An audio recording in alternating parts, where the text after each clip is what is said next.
Ibu absen terlebih dahulu ya. Bapak Fikri, Ibu. Ataya, Lani, Sinta, Marsha, Yasir, Ibu. Cita, Linda. Hari ini Ibu akan menjelaskan tentang komunikasi interpersonal. Nah, jadi komunikasi interpersonal ini sangat penting banget untuk kehidupan kita sehari-hari karena dapat berguna di lingkungan kita, misalkan di sosial, keluarga, dan pertemanan. Nah, jadi apa sih pengertian komunikasi interpersonal? Jadi komunikasi interpersonal itu adalah proses pertukaran pesan antara dua orang atau lebih individu yang terjadi secara langsung atau tatap muka atau bisa melalui media sosial. Nah, contohnya tuh kayak kita berkomunikasi melalui video call atau konselor dan klien. Nah, itu termasuk kepada komunikasi interpersonal. Nah, yang bertujuan untuk membangun hubungan, menyampaikan informasi atau mempengaruhi orang lain. Selanjutnya, karakteristik komunikasi interpersonal. Yang pertama adalah bersifat dua arah, yaitu ada komunikator dan penerima pesan. Yang kedua, itu melibatkan umpan balik langsung. Jadi di dalam suatu percakapan itu harus ada respon. Kalau misalnya tidak ada respon dari bicara kita, itu berarti tidak ada umpan balik. Yang ketiga, itu mengandung emosi dan ekspresi pribadi. Nah, di sini tahu nggak sih apa saja termasuk dalam emosi? Sedih gitu ya. Ya betul, ini itu termasuk ke dalam emosi. Terus selanjutnya terjadi dalam konteks hubungan sosial. Selanjutnya unsur-unsur komunikasi interpersonal. Nah, yang pertama adalah komunikator. Nah, komunikator itu adalah orang yang mengirim pesan. Yang kedua itu komunikan, itu menerima pesan.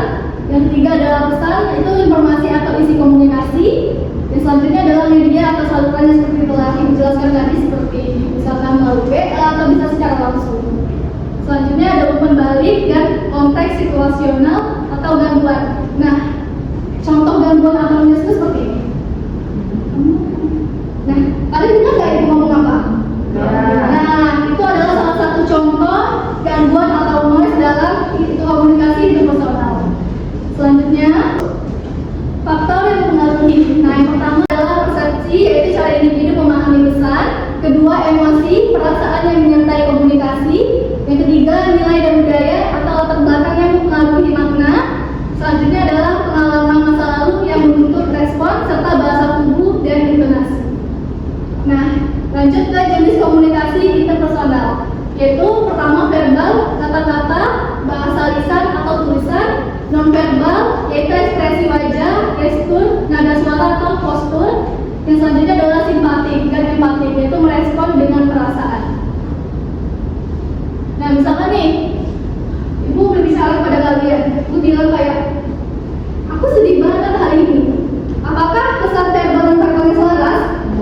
Nah, jadi pesan itu kan tidak tersampaikan dari ekspresi wajah atau gerak tubuh kita yang mempengaruhi pesan yang kita sampaikan. Jadi kita harus menyesuaikan verbal dan non-verbal ketika kita ingin melakukan komunikasi kepada orang lain. Selanjutnya itu keterampilan dasar, yaitu mendengarkan aktif, membangun empati, memberikan dan menerima umpan balik, mengelola konflik, berpikir kritis dan asertif. Selanjutnya, komunikasi interpersonal efektif, yaitu kejelasan pesan, kesesuaian verbal dan non-verbal yang seperti Ibu jelaskan tadi. Kita harus bisa menyesuaikan keterbukaan dan kepercayaan serta kesediaan untuk mendengarkan dan memahami. Nah, jadi komunikasi interpersonal itu adalah inti dari hubungan manusia. Proses ini dipengaruhi oleh banyak faktor psikologis dan sosial. Nah, dari yang Ibu jelaskan tadi, ada yang dapat menyimpulkan nggak dari materi kita pada hari ini? Iya Bu. Silakan Anggi. Intinya tuh komunikasi itu harus selaras ya Bu, antara ucapan sama gerakan tubuh kita tuh harus sesuai ya Bu. Ya benar Anggi.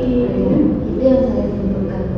Nah, dari penjelasan Ibu tadi ada yang masih kurang jelas nggak? Apa ada yang ingin bertanya?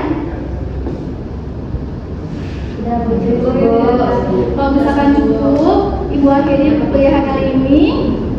Assalamualaikum warahmatullahi wabarakatuh. Waalaikumsalam.